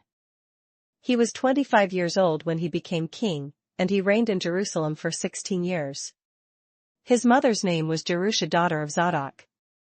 He did what was right in the eyes of the Lord, just as his father Uzziah had done. The high places, however, were not removed. The people continued to offer sacrifices and burn incense there. Jotham rebuilt the upper gate of the temple of the Lord. As for the other events of Jotham's reign, and what he did, are they not written in the book of the annals of the kings of Judah? In those days the Lord began to send Rezin king of Aram and Pekah son of Remaliah against Judah. Jotham rested with his fathers and was buried with them in the city of David, the city of his father. And Ahaz his son succeeded him as king. 2 Kings 16. In the 17th year of Pekah son of Remaliah, Ahaz son of Jotham king of Judah began to reign. Ahaz was 20 years old when he became king, and he reigned in Jerusalem for 16 years. Unlike David his father, he did not do what was right in the eyes of the Lord his God. He walked in the ways of the kings of Israel and even sacrificed his son in the fire, following the detestable ways of the nations the Lord had driven out before the Israelites. He offered sacrifices and burned incense at the high places, on the hilltops and under every spreading tree. Then Rezin king of Aram and Pekah son of Remaliah king of Israel marched up to fight against Jerusalem and besieged Ahaz, but they could not overpower him. At that time Rezin king of Aram recovered Elath for Aram by driving out the men of Judah. Edomites then moved into Elath and have lived there to this day. Ahaz sent messengers to say to Tiglath-Pileser king of Assyria, I am your servant and vassal. Come up and save me out of the hand of the king of Aram and of the king of Israel who are attacking me. And Ahaz took the silver and gold found in the temple of the Lord and in the treasuries of the royal palace and sent it as a gift to the king of Assyria. The king of Assyria complied by attacking Damascus and capturing it. He deported its inhabitants to Kir and put Rezin to death. Then King Ahaz went to Damascus to meet Tiglath-Pileser king of Assyria. He saw an altar in Damascus and sent to Uriah the priest a sketch of the altar, with detailed plans for its construction. So Uriah the priest built an altar in accordance with all the plans that King Ahaz had sent from Damascus and finished it before King Ahaz returned. When the king came back from Damascus and saw the altar, he approached it and presented offerings on it. He offered up his burnt offering and grain offering, poured out his drink offering, and sprinkled the blood of his fellowship offerings on the altar. The bronze altar that stood before the Lord he brought from the front of the temple from between the new altar and the temple of the Lord and put it on the north side of the new altar. King Ahaz then gave these orders to Uriah the priest, on the large new altar, offer the morning burnt offering and the evening grain offering, the king's burnt offering and his grain offering, and the burnt offering of all the people of the land, and their grain offering and their drink offering. Sprinkle on the altar all the blood of the burnt offerings and sacrifices. But I will use the bronze altar for seeking guidance. And Uriah the priest did just as King Ahaz had ordered. King Ahaz took away the side panels and removed the basins from the movable stands. He removed the sea from the bronze bowls that supported it and set it on a stone base. He took away the Sabbath canopy that had been built at the temple and removed the royal entrance outside the temple of the Lord, in deference to the king of Assyria. As for the other events of the reign of Ahaz, and what he did, are they not written in the book of the annals of the kings of Judah? Ahaz rested with his fathers and was buried with them in the city of David. And Hezekiah his son succeeded him as king. 2 Kings 17. In the 12th year of Ahaz king of Judah, Hoshea son of Elah became king of Israel in Samaria, and he reigned for 9 years. He did evil in the eyes of the Lord, but not like the kings of Israel who preceded him. Shalmaneser king of Assyria came up to attack Hoshea, who had been Shalmaneser's vassal and had paid him tribute. But the king of Assyria discovered that Hoshea was a traitor, for he had sent envoys to So king of Egypt, and he no longer paid tribute to the king of Assyria, as he had done year by year. Therefore Shalmaneser seized him and put him in prison. The king of Assyria invaded the entire land, marched against Samaria and laid siege to it for 3 years. In the 9th year of Hoshea, the king of Assyria captured Samaria and deported the Israelites to Assyria. He settled them in Hala, in Gozan on the Habor River and in the towns of the Medes. All this took place because the Israelites had sinned against the Lord their God, who had brought them up out of Egypt from under the power of Pharaoh king of Egypt. they worshipped other gods and followed the practices of the nations the Lord had driven out before them, as well as the practices that the kings of Israel had introduced. The Israelites secretly did things against the Lord their God that were not right. From watchtower to fortified city they built themselves high places in all their towns. They set up sacred stones and Asherah poles on every high hill and under every spreading tree. At every high place they burned incense, as the nations whom the Lord had driven out before them had done. They did wicked things that provoked the Lord to anger. They worshipped idols, though the Lord had said, "You shall not do this." The Lord warned Israel and Judah through all his prophets and seers, "Turn from your evil ways. Observe my commands and decrees, in accordance with the entire law that I commanded your fathers to obey and that I delivered to you through my servants the prophets." But they would not listen and were as stiff-necked as their fathers, who did not trust in the Lord their God. They rejected his decrees and the covenant he had made with their fathers and the warnings he had given them. They followed worthless idols and themselves became worthless.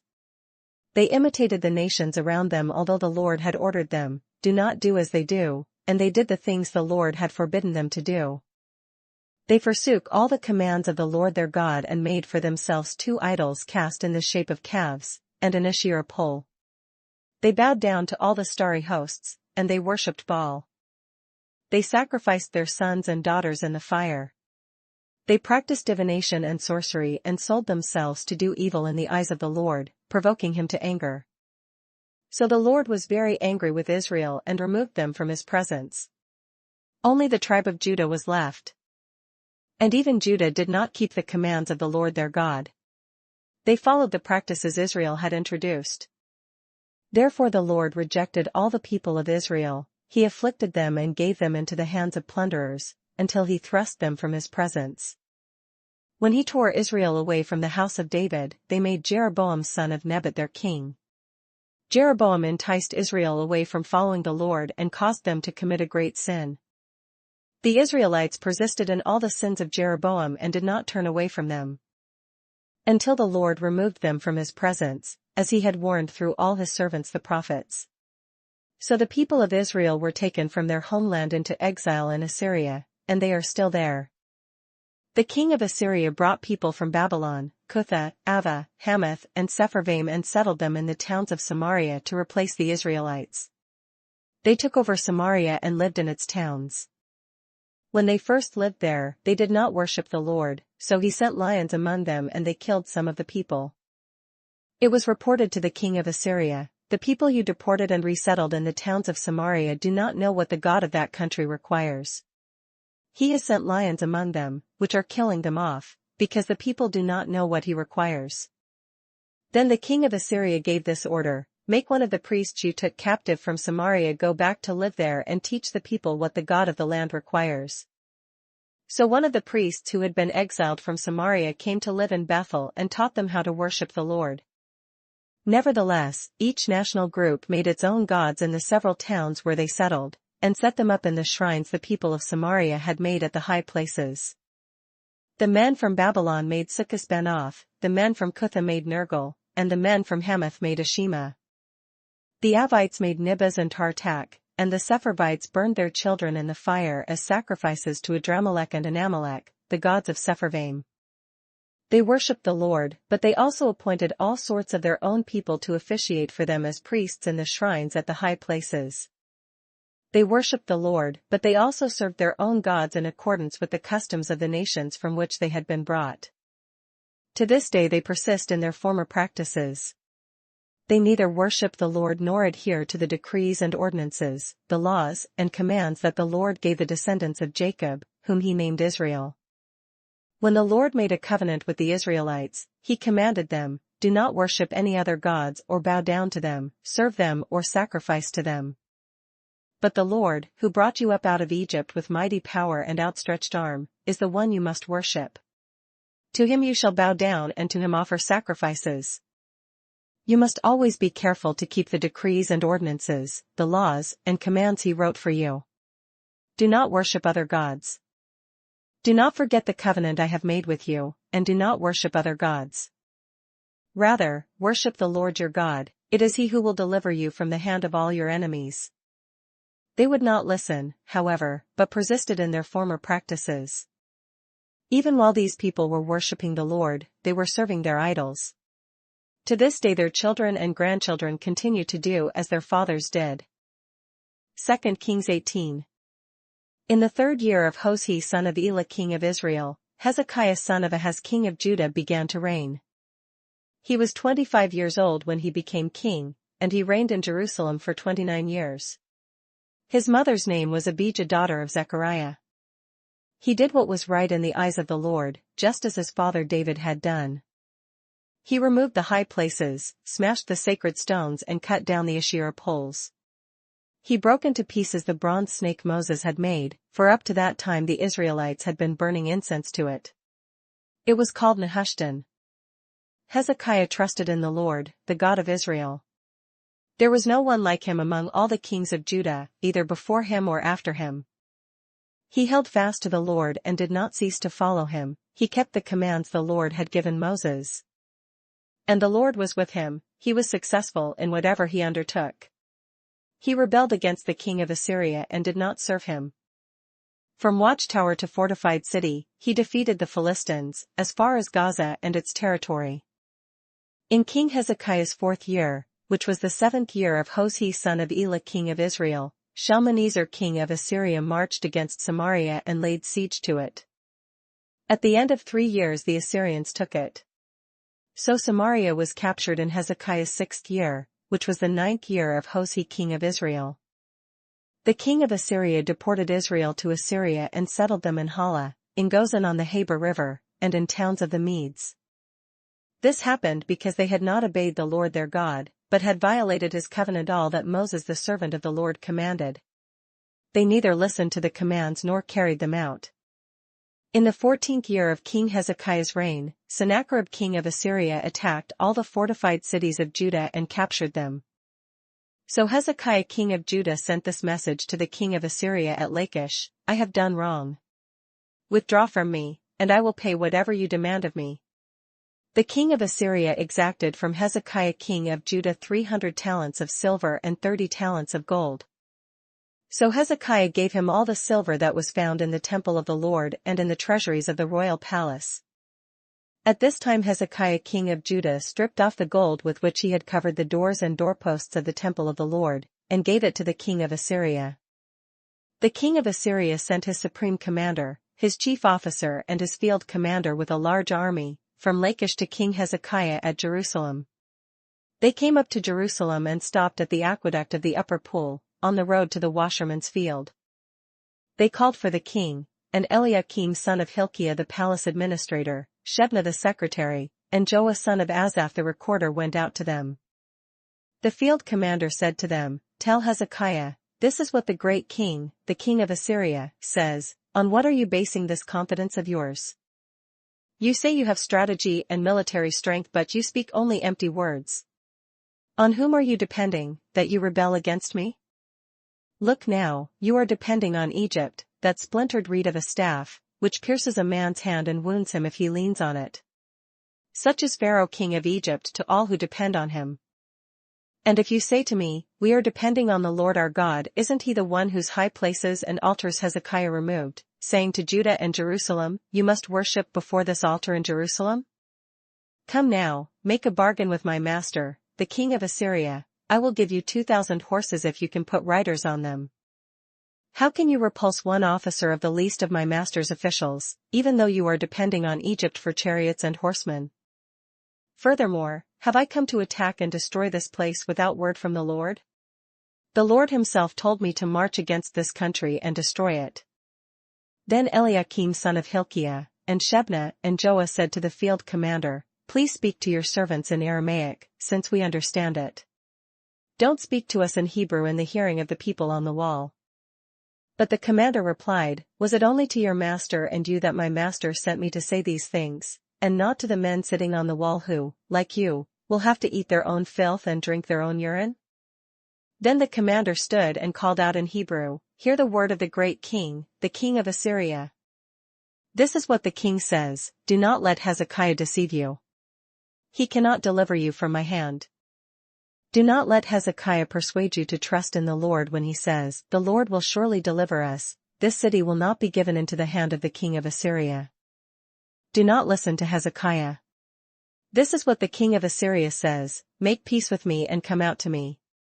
Then every one of you will eat from his own vine and fig tree and drink water from his own cistern. Until I come and take you to a land like your own, a land of grain and new wine, a land of bread and vineyards, a land of olive trees and honey. Choose life and not death." Do not listen to Hezekiah, for he is misleading you when he says, "The Lord will deliver us." Has the God of any nation ever delivered his land from the hand of the king of Assyria? Where are the gods of Hamath and Arpad? Where are the gods of Sepharvaim, Hena, and Ivah? Have they rescued Samaria from my hand? Who of all the gods of these countries has been able to save his land from me? How then can the Lord deliver Jerusalem from my hand? But the people remained silent and said nothing in reply, because the king had commanded, "Do not answer him."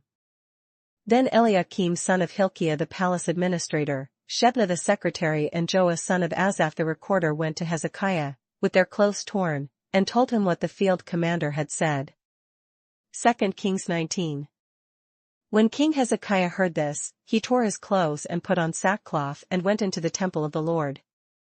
He sent Eliakim the palace administrator, Shebna the secretary and the leading priests, all wearing sackcloth, to the prophet Isaiah son of Amoz.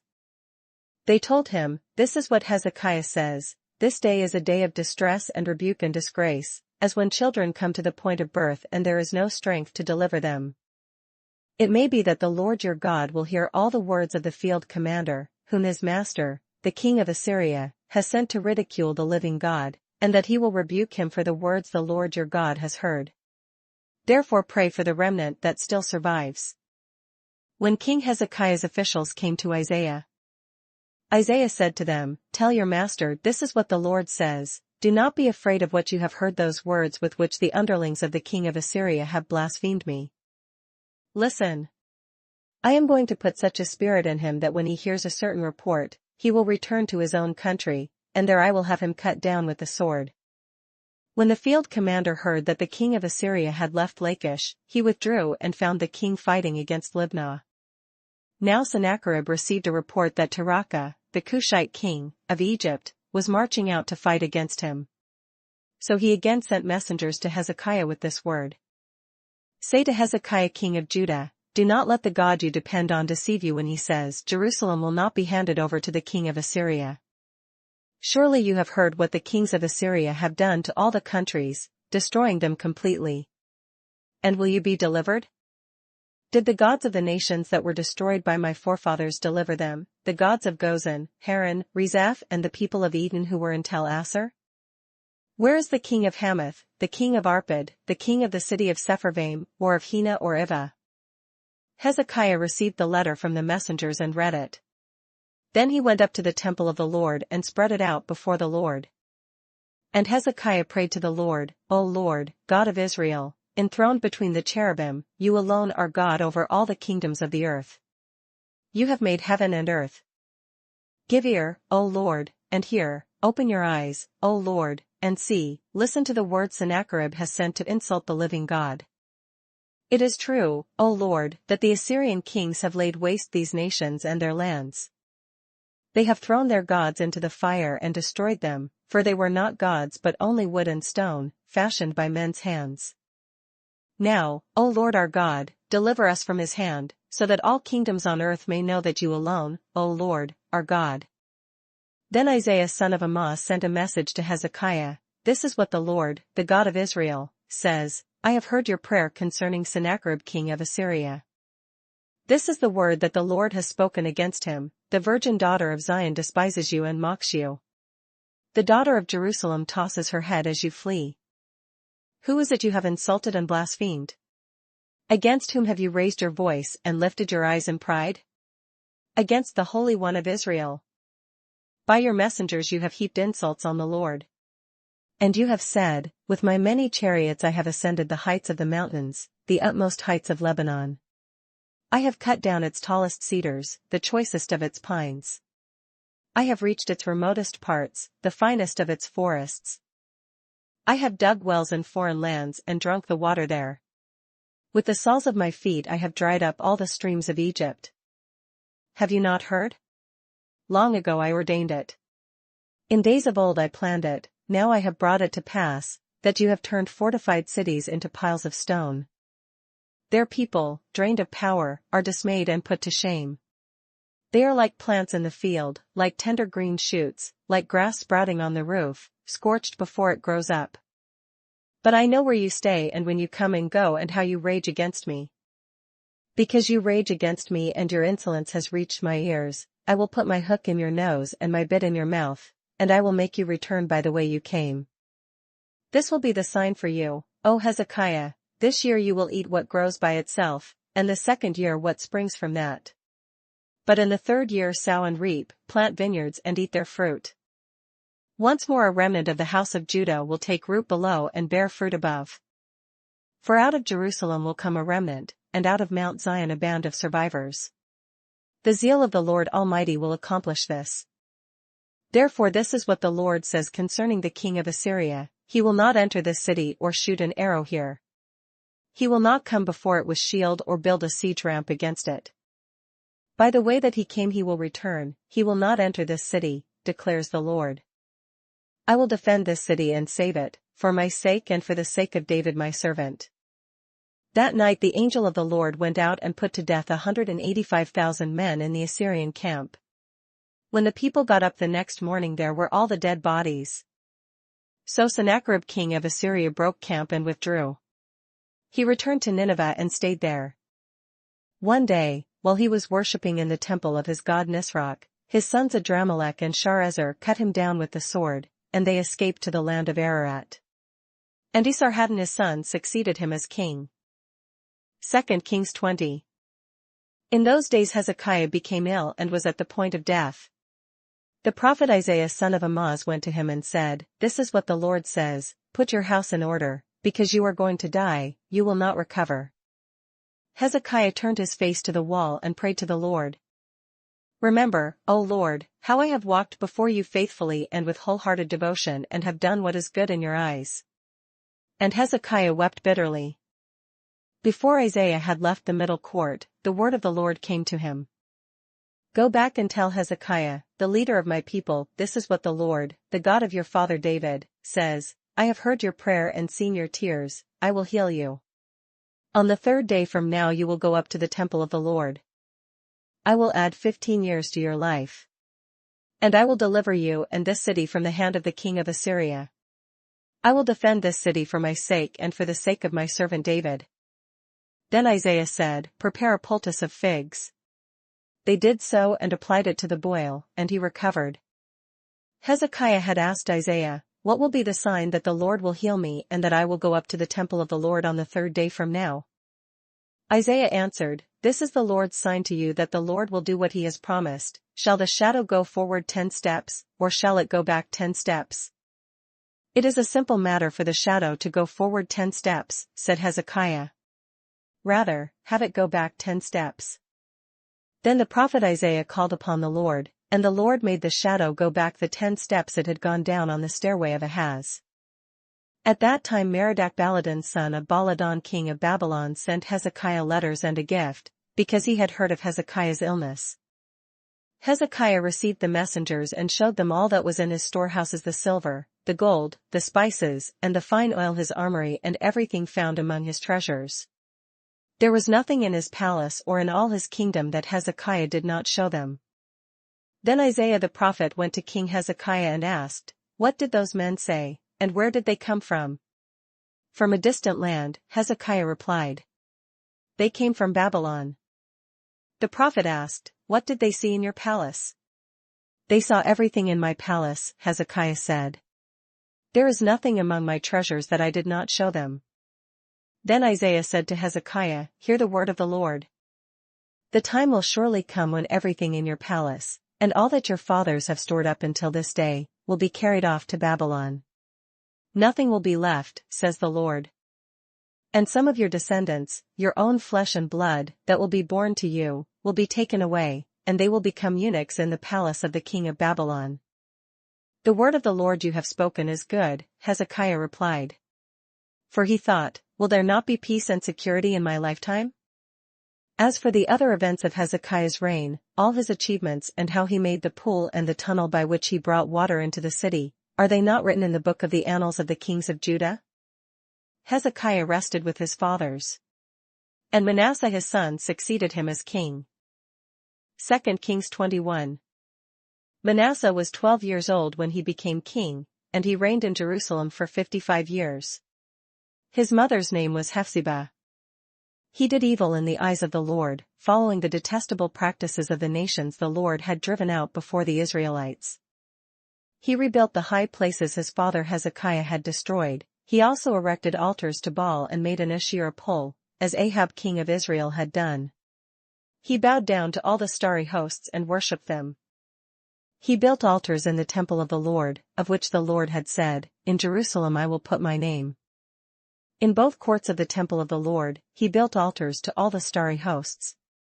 He sacrificed his own son in the fire, practiced sorcery and divination, and consulted mediums and spiritists. He did much evil in the eyes of the Lord, provoking him to anger. He took the carved Asherah pole he had made and put it in the temple, of which the Lord had said to David and to his son Solomon, "In this temple and in Jerusalem, which I have chosen out of all the tribes of Israel, I will put my name forever. I will not again make the feet of the Israelites wander from the land I gave their forefathers, if only they will be careful to do everything I commanded them and will keep the whole law that my servant Moses gave them." But the people did not listen. Manasseh led them astray, so that they did more evil than the nations the Lord had destroyed before the Israelites. The Lord said through his servants the prophets, "Manasseh king of Judah has committed these detestable sins. He has done more evil than the Amorites who preceded him and has led Judah into sin with his idols. Therefore this is what the Lord, the God of Israel, says, I am going to bring such disaster on Jerusalem and Judah that the ears of everyone who hears of it will tingle. I will stretch out over Jerusalem the measuring line used against Samaria and the plumb line used against the house of Ahab. I will wipe out Jerusalem as one wipes out a dish, wiping it and turning it upside down. I will forsake the remnant of my inheritance and hand them over to their enemies. They will be looted and plundered by all their foes. Because they have done evil in my eyes and have provoked me to anger from the day their forefathers came out of Egypt until this day. Moreover, Manasseh also shed so much innocent blood that he filled Jerusalem from end to end besides the sin that he had caused Judah to commit, so that they did evil in the eyes of the Lord. As for the other events of Manasseh's reign, and all he did, including the sin he committed, are they not written in the book of the annals of the kings of Judah? Manasseh rested with his fathers and was buried in his palace garden, the garden of Uzzah. And Amon his son succeeded him as king. Amon was 22 years old when he became king, and he reigned in Jerusalem for 2 years. His mother's name was Meshullemeth daughter of Haruz, she was from Jotbah. He did evil in the eyes of the Lord, as his father Manasseh had done. He walked in all the ways of his father, he worshipped the idols his father had worshipped, and bowed down to them. He forsook the Lord, the God of his fathers, and did not walk in the way of the Lord. Amon's officials conspired against him and assassinated the king in his palace. Then the people of the land killed all who had plotted against King Amon, and they made Josiah his son king in his place. As for the other events of Amon's reign, and what he did, are they not written in the book of the annals of the kings of Judah? He was buried in his grave in the garden of Uzzah. And Josiah his son succeeded him as king. 2 Kings 22. Josiah was 8 years old when he became king, and he reigned in Jerusalem for 31 years.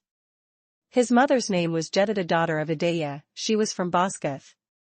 He did what was right in the eyes of the Lord and walked in all the ways of his father David, not turning aside to the right or to the left. In the 18th year of his reign, King Josiah sent the secretary, Shaphan son of Azaliah, the son of Meshullam, to the temple of the Lord. He said, Go up to Hilkiah the high priest and make him get ready the money that has been brought into the temple of the Lord, which the doorkeepers have collected from the people. Make them entrust it to the men appointed to supervise the work on the temple. And make these men pay the workers who repair the temple of the Lord. The carpenters, the builders and the masons. Also make them purchase timber and dressed stone to repair the temple. But they need not account for the money entrusted to them, because they are acting faithfully. Hilkiah the high priest said to Shaphan the secretary, I have found the book of the law in the temple of the Lord. He gave it to Shaphan, who read it. Then Shaphan the secretary went to the king and reported to him, Your officials have paid out the money that was in the temple of the Lord and have entrusted it to the workers and supervisors at the temple. Then Shaphan the secretary informed the king, Hilkiah the priest has given me a book. And Shaphan read from it in the presence of the king. When the king heard the words of the book of the law, he tore his robes. He gave these orders to Hilkiah the priest, Ahikam son of Shaphan, Akbar son of Micaiah, Shaphan the secretary and Asaiah the king's attendant. Go and inquire of the Lord for me and for the people and for all Judah about what is written in this book that has been found. Great is the Lord's anger that burns against us because our fathers have not obeyed the words of this book, they have not acted in accordance with all that is written there concerning us. Hilkiah the priest, Ahikam, Akbar, Shaphan and Asaiah went to speak to the prophetess Huldah, who was the wife of Shallum son of Tikvah, the son of Harhas, keeper of the wardrobe. She lived in Jerusalem, in the 2nd district. She said to them, This is what the Lord, the God of Israel, says, Tell the man who sent you to me. This is what the Lord says, I am going to bring disaster on this place and its people, according to everything written in the book the king of Judah has read. Because they have forsaken me and burned incense to other gods and provoked me to anger by all the idols their hands have made, my anger will burn against this place and will not be quenched. Tell the king of Judah, who sent you to inquire of the Lord, this is what the Lord, the God of Israel, says concerning the words you heard. Because your heart was responsive and you humbled yourself before the Lord when you heard what I have spoken against this place and its people, that they would become accursed and laid waste, and because you tore your robes and wept in my presence, I have heard you, declares the Lord. Therefore I will gather you to your fathers, and you will be buried in peace. Your eyes will not see all the disaster I am going to bring on this place. So they took her answer back to the king. 2 Kings 23. Then the king called together all the elders of Judah and Jerusalem. He went up to the temple of the Lord with the men of Judah, the people of Jerusalem, the priests and the prophets, all the people from the least to the greatest. He read in their hearing all the words of the book of the covenant, which had been found in the temple of the Lord. The king stood by the pillar and renewed the covenant in the presence of the Lord to follow the Lord and keep his commands, regulations, and decrees with all his heart and all his soul, thus confirming the words of the covenant written in this book. Then all the people pledged themselves to the covenant. The king ordered Hilkiah the high priest, the priests next in rank and the doorkeepers to remove from the temple of the Lord all the articles made for Baal and Asherah and all the starry hosts. He burned them outside Jerusalem in the fields of the Kidron Valley and took the ashes to Bethel. He did away with the pagan priests appointed by the kings of Judah to burn incense on the high places of the towns of Judah and on those around Jerusalem, those who burned incense to Baal, to the sun and moon, to the constellations and to all the starry hosts. He took the Asherah pole from the temple of the Lord to the Kidron Valley outside Jerusalem and burned it there.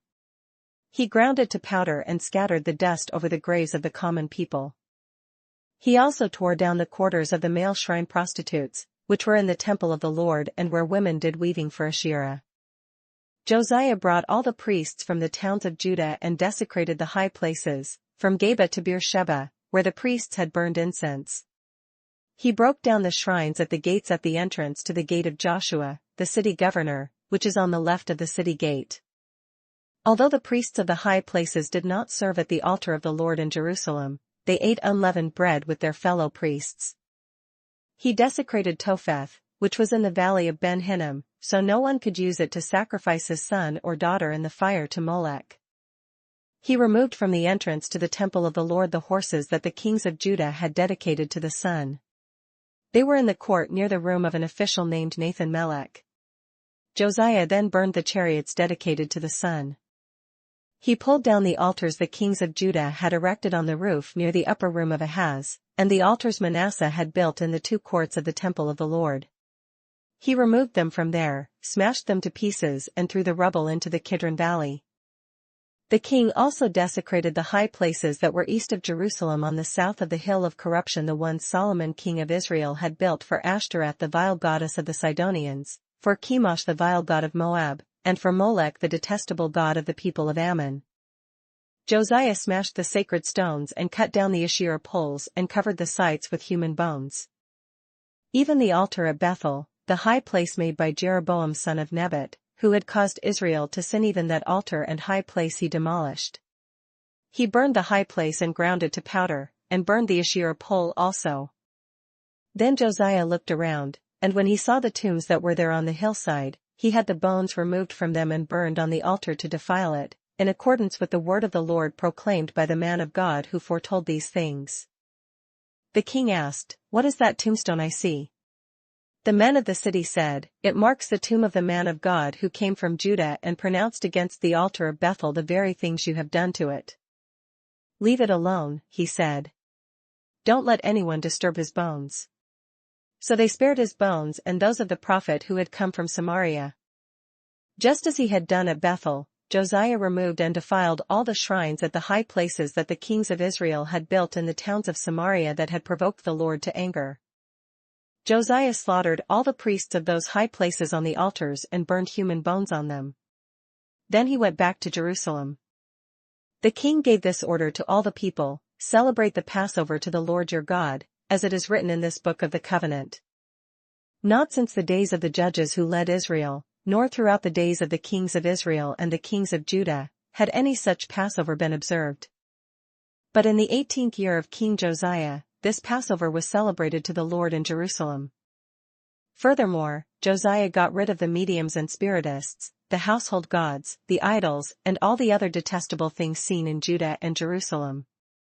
This he did to fulfill the requirements of the law written in the book that Hilkiah the priest had discovered in the temple of the Lord.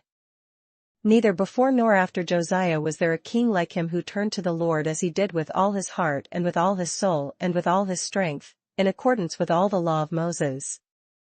Nevertheless, the Lord did not turn away from the heat of his fierce anger, which burned against Judah because of all that Manasseh had done to provoke him to anger. So the Lord said, "I will remove Judah also from my presence as I removed Israel, and I will reject Jerusalem, the city I chose, and this temple, about which I said, there shall my name be." As for the other events of Josiah's reign, and all he did, are they not written in the book of the annals of the kings of Judah? While Josiah was king, Pharaoh Necho king of Egypt went up to the Euphrates River to help the king of Assyria. King Josiah marched out to meet him in battle, but Necho faced him and killed him at Megiddo.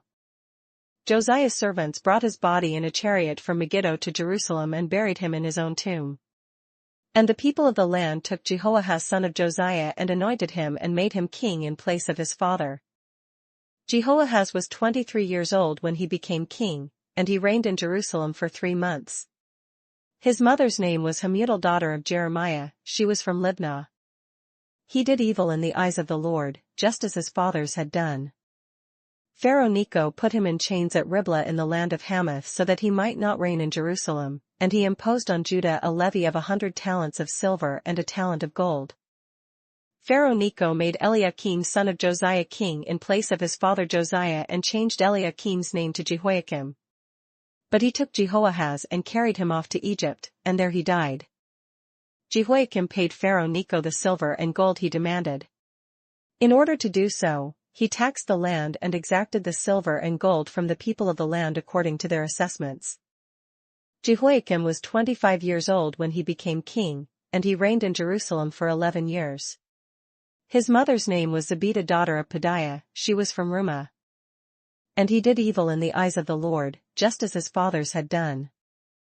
2 Kings 24. During Jehoiakim's reign, Nebuchadnezzar king of Babylon invaded the land, and Jehoiakim became his vassal for 3 years. But then he changed his mind and rebelled against Nebuchadnezzar. The Lord sent Babylonian, Aramean, Moabite and Ammonite raiders against him. He sent them to destroy Judah, in accordance with the word of the Lord proclaimed by his servants the prophets. Surely these things happened to Judah according to the Lord's command, in order to remove them from his presence because of the sins of Manasseh and all he had done, including the shedding of innocent blood. For he had filled Jerusalem with innocent blood, and the Lord was not willing to forgive. As for the other events of Jehoiakim's reign, and all he did, are they not written in the book of the annals of the kings of Judah? Jehoiakim rested with his fathers. And Jehoiakim his son succeeded him as king.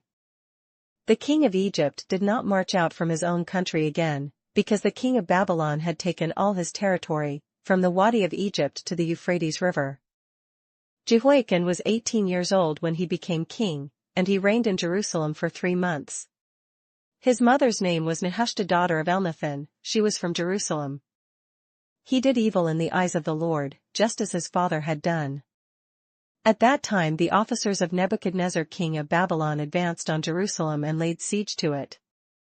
And Nebuchadnezzar himself came up to the city while his officers were besieging it.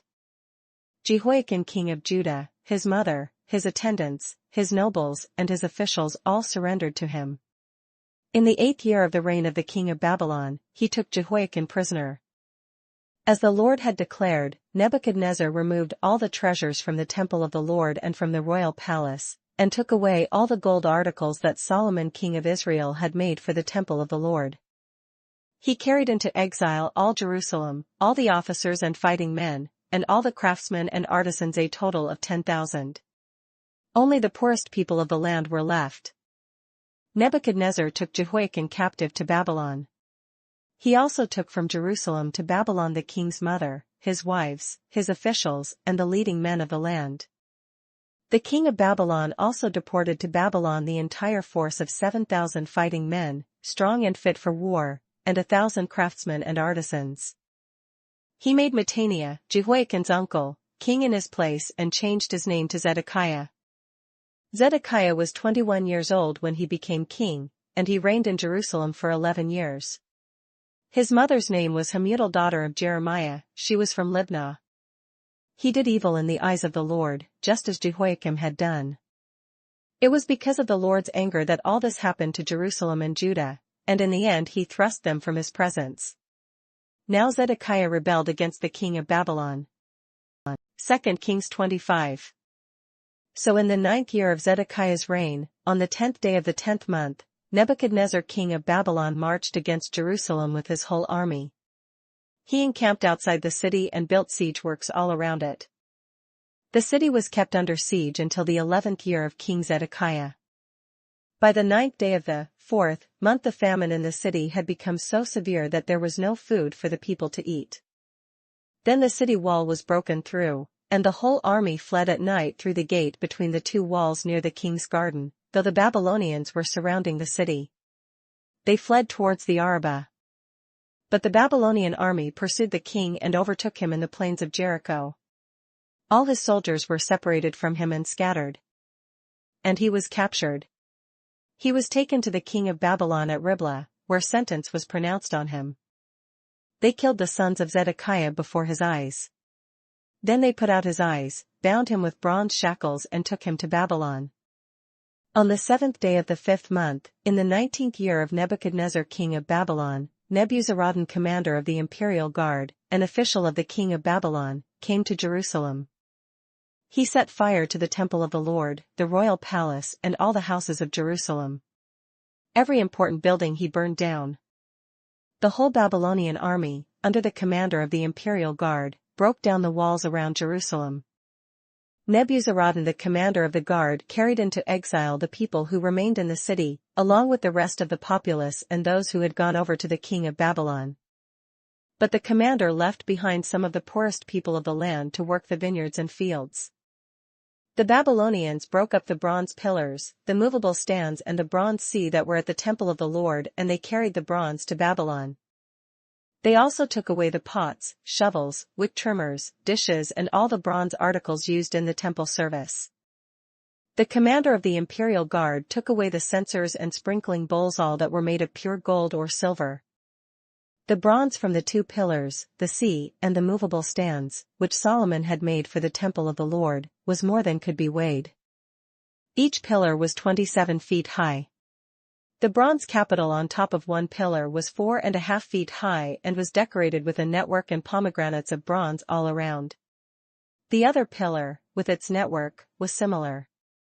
The commander of the guard took as prisoners Seraiah the chief priest, Zephaniah the priest next in rank and the 3 doorkeepers. Of those still in the city, he took the officer in charge of the fighting men and 5 royal advisers. He also took the secretary who was chief officer in charge of conscripting the people of the land and 60 of his men who were found in the city. Nebuzaradan the commander took them all and brought them to the king of Babylon at Riblah. There at Riblah, in the land of Hamath, the king had them executed. So Judah went into captivity, away from her land. Nebuchadnezzar king of Babylon appointed Gedaliah son of Ahikam, the son of Shaphan, to be over the people he had left behind in Judah.